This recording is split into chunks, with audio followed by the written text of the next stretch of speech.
በደንብ ፈንጭ። ወይኔ ቲጂ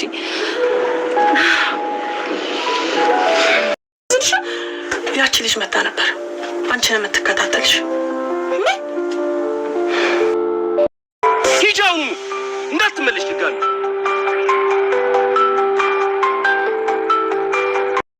ሳሚ ለቤዛ ሲል ራሱን አሳልፎ እስር ቤት ገብቶ ነበረ። በዚህ የተነሳ ያቺ ቲጂ የተባለችው መቀኛ የተለያየ ማስረጃዎችን ቀርጻ እያስፈራራቻቸው ነበረ። እንግዲህ ቤዛን የሆነ ቪዲዮ ቀርጬሻለሁ፣ በዚህ ደግሞ እንደራደር ብላትም ነበረ። ቤዛ በወቅቱ አልተስማማችም በዛ ቪዲዮ መደራደሩን። ነገር ግን ሳሚ እንደምንም ብሎ ተፈቷል። ያስፈታውም እንግዲህ ሱራፌል ነው። መጀመሪያ ያንን ባል መሆንሽን ያንቺና እኔ ባለቤትሽ እንደሆንኩኝ መክዳት የለብሽም።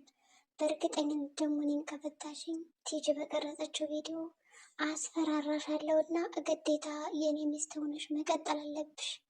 ያለዛ ደግሞ ሳሚም አይፈታም፣ አንቺም እስር ቤት ትገቢያለሽ በማለት ሱራፌል ያስገድዳትና እሷ እሺ ብላ ባሏ መሆኑን አምና እንድትቀበልኝ እንድትቀጥል ያስገድዳታል።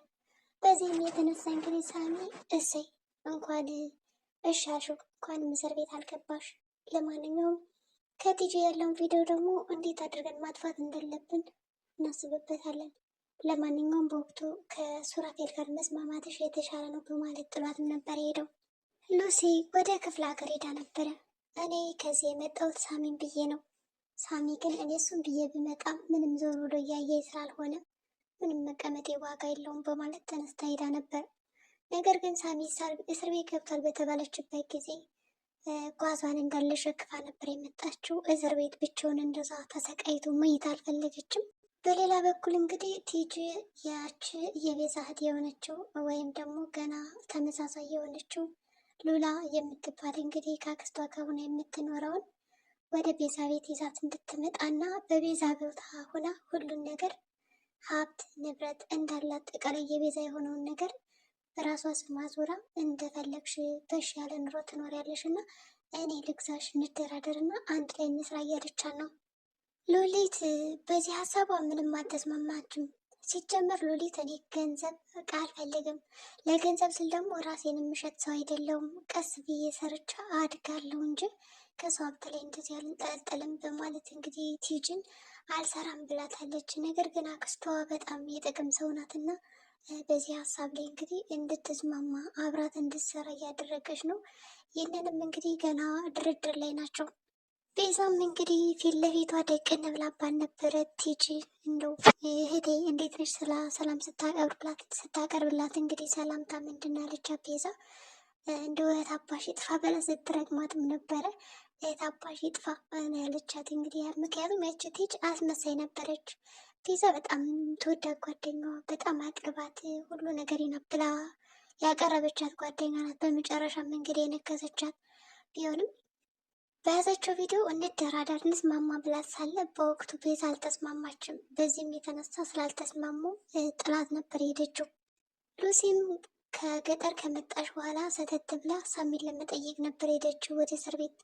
እስር ቤት ከሄደችም በኋላ እንግዲህ ሳሚ በቃ መጨረሻ እንደዚህ ሆነ አይደለም አሁንም ለዛች ቤዛ ስትል ነው አይደል የታሰርከው? ምንድነው ጉዳዩ ትለዋለች።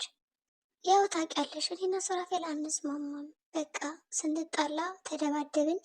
የዛሬው ግን ከሁልጊዜው ጭቅጭቃችንና ድብደባችን እየተለየ ነበርና ከዛ በቃ መሬት ላይ ጥሎኝ ሲደበድበኝ አንስቼ በጠርሙስ ጭንቅላት አልፎት ነው። እሱ እንግዲህ ሆስፒታል ውስጥ ነው ያለው ኮማ ነው ያለ ብሎ ይነግራታል። ሉሲ እንደዚህ ብሎ ሲነግራት ግን አላመነችም። አንተ እዛ መሬት ላይ ተዘራማ እንደዛ እየደበደበ በእርግጠኝነት ተነስታ በብርጭቆ ጭንቅላቱን አትፈነክተውም ብላ ጥለው ነበር የሄደችው። እንዳለችውም እንግዲህ በቃ የራስ ጉዳይ ትለዋለች። እሺ እባክሽን አደራ ቤዛንና እንደውም ደግሞ እህቴን ይላታል። የችግር ጊዜማ እኔ አዎ ትዝ እላለሁ፣ ግን ደህና ስትሆን ደስተኛ ስትሆን ምንም አይነት ችግር ሳይገጥም በቃ እኔን አትፈልገኝም አጠራኝም። ሲጀመር አንተ ድሮም በቃ እህት እንደሆነ እረስታታል። ቤዛ ቤዛ ቤዛ ብቻ ነው የምትለው፣ ስለዚህ አያገባኝም በማለት እንግዲህ እስር ቤት የነበረውን ጥለው ነበር የሄደች። አያገባኝም በማለት ግን ሰተት ብላ ወደ ቤዛ ነው ሄደችው። ቤዛንም እንግዲህ ሉሲ ከመጣች ምናልባት አብራሽ እንድታድር እነግራታለሁ፣ ጠይቃታለሁ ብሏትም ነበረ። እንግዲህ ወደ ቤዛ ቤት ከሄደች በኋላ ምንድነው የተፈጠረው ነገር ብላ ሉሲ ቆጣ ቆጣ እያለች ቤዛን ስታናግራት፣ ቤዛ ደግሞ በጣም የዋህና ቀሌ ስለሆነች ቆይ ሉሲ ምንድን ነው በእኔ ተናድሽብኛል እንዴ ምንድን ነው ብላ ተጠይቃታለች። ሉሲም አዎ ተናድጄብሻለሁ፣ ሳሚ እስር ቤት የገባው አንቺ ምክንያት ነው አይደል ብላ ስጠይቃት፣ በቃ ሱራፌልን የመታሁት እኔ ነኝ እሱ አልመታውም፣ ጭንቅላቱን በጠርሙስ የመታሁት እኔ ነኝ ስትላት፣ እውነቱን ታውቃለች ማለት ነው፣ ለማንኛውም መሄድ አለብኝ በማለት ሰተት ብላ ተመልሳ ደግሞ ወደ እስር ቤት ትሄዳለች።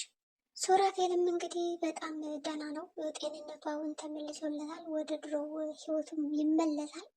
እንግዲህ ከምንም ነገር በፊት ፖሊሶችም ከመምጣታቸው በፊት አንቺን ማየት ፈልጓል ብላ ነበረ ሉሲ የመጣችው ወደዛ ቤት። ግን ለምንድነው ቆይ ሐኪም ቤት ቅድም እንደዛ ስታዩ በጣም ደንግጠሽ ወጣሽ ስትላት፣ እኔ እንጃ በቃ ድጋሚ እንደከዳኝ ሳቅ ሰውነት የውላ ወረራ አለኝ፣ ለዛ ነው ጥዬ የወጣሁት ማለት ነበር የመለሰችላት። ሉሲ እንግዲህ በቃ ይዞሽ ጠንክሪ ምናምን በማለት ጥላት ትወጣለች ማለት ነው። ሉሲም ከሳሚ ጋር ካገኘችው በኋላ እውነቱን አወቅኩት፣ አንተ አልደበደብከውም እሷ ናት ትለዋለች። እንዴት አወቅሽ ይላታል። በቃ ነገረች በማለት እንግዲህ ጥለው ትሄዳለች። ሲጀምር እባክሽ አደራሽን እህቴን ምናምን ሲላት፣ ያው ነግረሻታል ወይ እስር ቤት እንደገባው ሲላት፣ ግን ምንድን ነው ያለችው? እስር ቤት እንደገባ አልነገርኳትም፣ ግን እስከ መቼ ተደብቆ ይቀራል የሆነ ስራ አለህ ምናምን ያለችው፣ አላመነችም ብለዋለች። ኮቻዬ በጣም የማመሰግነው ብሏል። እንግዲህ እስር ቤት መሆኑን ስላልነገረቻት ተደስቶ ነበረ። ግን ደግሞ የእውነቱን እነግራታለሁ ምክንያቱም ላትመለስ ትችላለህ ብለዋለች። እንዲህ ብሎ ደንግጦ ነበር። በመጨረሻም እንግዲህ አጅሬት ሂጂ ከዛች ዘርፌ ጋር የምትማከረውን ነገር ከተማከረች በኋላ ሉላ የምትባለውን ወደ ቤዛ ቤት እንድትሄድ ታማከራታለች። እንግዲህ የሉላ አክስትም ከቲጂ ጋር የሰሩት እንዲሁም ደግሞ ያወሩትን ነገር ይመካከራሉ። ወደዛ ቤት አልሄድም፣ ባሏ የሚገላት ከሆነ ሚስቱን እኔን ራሱ መግደሉ አይቀርምና ምንም አልሄድም ብላ እምቢ ትላታለች አክስቷን። አክስቷ ደግሞ እንግዲህ ገንዘብ ትወዳለች መሰለኝ፣ ለገንዘብ ስለሆነ እዛ ድረስ የምትሄጂው ግዴታ መሄድ አለብሽ፣ ይሄ ነገር ህይወትሽን ይቀይረዋል፣ ሀብታም ትሆኛለሽ፣ ትምህርትሽን በደንብ ትማሪያለሽ እያለቻት ነው። እንግዲህ ሉላ መሄድ አትፈልግም፣ ቢሆንም አክስቷ እንደምንም ብላ ማሳመኑ አይቀርም። ይህችም እንግዲህ ካፌ ቁጭ ብላ ቆይታ ይህንን ቪዲዮ ምንድን ነው የማደርገው፣ ምን እጠቀምበታለሁ፣ ልጣለው ወይስ ምን ላድርገው እያለች እንግዲህ ቁጭ ብላ እያወራች ነበረ። በዚህ የተነሳ ደግሞ ሎሌትም እዛ ካፌ ስለምትሰራ ታገኛታለች። አሁንም እየተከታተልሽ ነው አለቻት። አይ አይደለም ለስራ ላይ መጣሁ ማለት ነበር የመለሰችው። ለማንኛውም ባትከታተይኝ ጥሩ ነው፣ ግን ደግሞ ካፌ ሰው መጥቶ ቁጭ ሲል ምን ልታዘዝ እንጂ የሚባለው እንደዚህ አይጫውም አለቻት። ነይ እስኪ ቁጭ በይና እናውራ፣ ያው አክስትሽ የነገረችሽ ይመስለኛል ሁሉም ነገር ስትላት፣ ነግራኛለች ሁሉም ነገር፣ ግን ደግሞ እዚህ ጋር መቀመጥ አይፈቀድልኝም ነው ያለቻት። ግን እኮ ያው ቤዛ በጣም ሆቴል አላት ቤት አላት እያለች አሁንም ሀሳቧ እንድትቀየር የተለያዩ ምክንያቶችን ስታቀርብላት፣ ያቺ ግን እምቢ ነው ያለችው።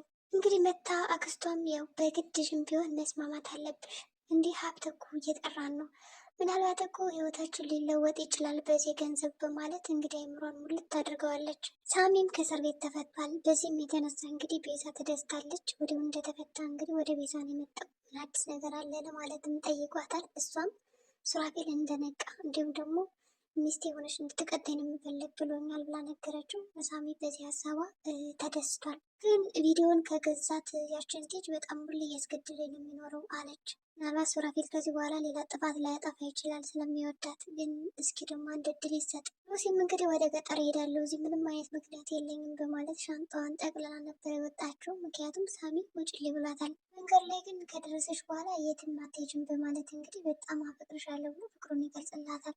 ሉሲ በቃ ማለት ቤዛን ነው እንደዛ ልላት የነበረ ይላታል። በጣም ትናድድና በጥፊ ስትለው ተመልሶ በቃ አፈቅርሻለሁ ይላታል። በዚህም የተነሳ እንግዲህ የፍቅሯን ተቀበላት ማለት ነው የሉሲ። እንግዲህ ከአንድ ላይ ቢሆኑ በጣም ደስ ይላሉ። የዛሬው ቪዲዮችን እንግዲህ ይህን ይመስላል። ሰላም ጤና ይስጥልኝ ቻናል ቤተሰቦች፣ ለዚህ ቻናል አዲስ ከሆኑ ሰብስክራይብ ያድርጉ። አረ ሰብስክራይብ አድርጉ እንዴ! ጉዞ ወደ 3K ተንጠልጥለን እኮ ቀረን።